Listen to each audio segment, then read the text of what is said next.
21 December 1964. Dearest Susie, it is 4 days till Christmas, but you would never know it over here. There are no Christmas decorations and no music.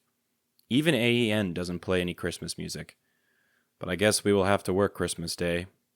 And I guess that is just as well. I would be just that much more lonely.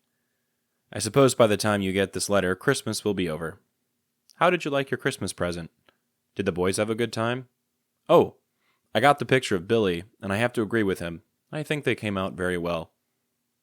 I hope you're getting my letters all right. I don't know how often they pick up mail here. Also, I don't know how long we will have to wait for our mail. Nobody seems interested in getting it up here. Bob Scott did not come up here with us. He is the only one in the platoon who didn't. Anyway, yesterday we got word that he crashed another one. Another total wreck. He was not hurt though, so I guess he was lucky. We had a pretty big troop lift this morning, but it was real quiet.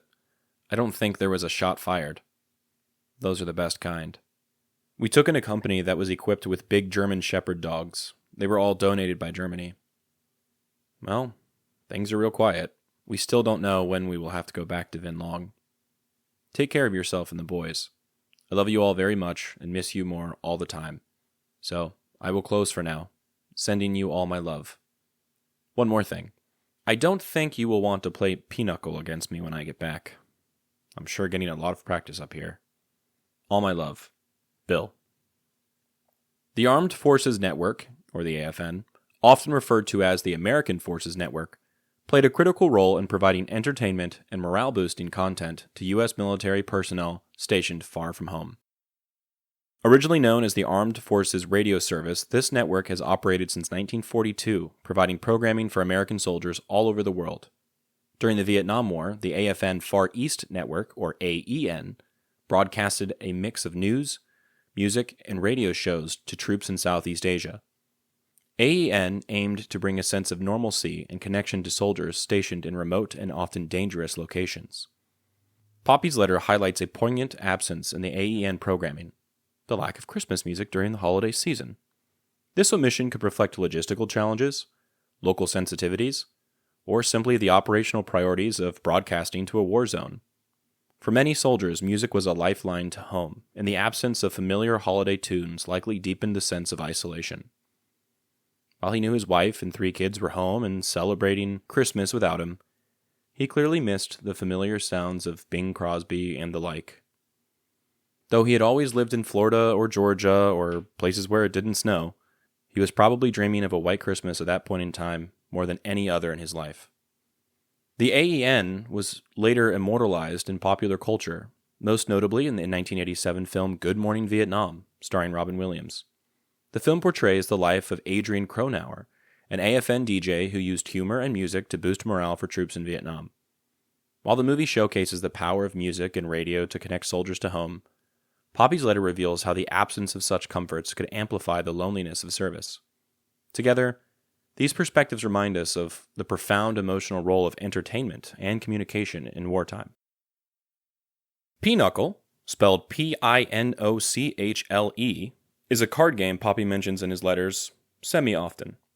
It is a trick-taking card game with origins in the 19th century, believed to have been derived from the earlier French card game Bezique. The game was brought to the United States by German immigrants, where it gained immense popularity, particularly in the Midwest and among military communities. Its name likely comes from the German word binocle, which is related to the French binocle? I don't know. It means eyeglasses, referring to the game's original pair scoring mechanics. Pinochle became widely played during the 20th century, often as a social activity among families and friends. The game's strategic depth, combined with its reliance on partnerships and bidding, contributed to its enduring appeal. Pinochle is typically played with a special 48-card deck, which includes 2 copies of each card from 9 to ace in the 4 traditional suits. The game is played in 3 main phases. Bidding, where players bid on how many points they believe they can score in a round based on the strength of their hand. Melding, where players reveal specific combinations of cards, called melds for points. Melds include pairs, runs, and the titular pinochle, which includes the Queen of Spades and Jack of Diamonds. And finally, trick-taking, where players take turns playing cards, following suit, or playing trump if unable to follow. The goal is to win tricks and accumulate points from the valuable cards within them. Pinochle requires a blend of memory, strategy, and teamwork. Successful players must assess the potential of their hand, communicate subtly with their partner, and adapt their play based on the revealed cards. Without an in-person teacher, I've had a very difficult time trying to learn the game. I hadn't heard of it before reading these letters, and when I asked Meemaw about it, she was shocked I had never played it. She almost didn't believe me when I mispronounced it and thought I was joking with her about my ignorance. Maybe during the holidays I'll finally sit down and try to learn it for real.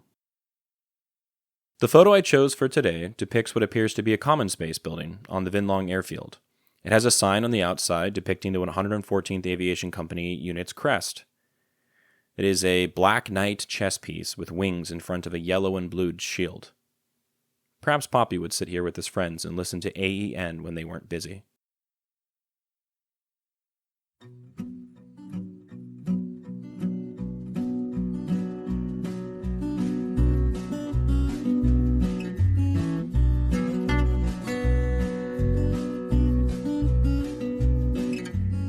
I'm Alex Lowy, and I hope you have enjoyed listening to this episode of Dearest Susie, and receiving messages from the past that my Popi wrote exactly 60 years ago.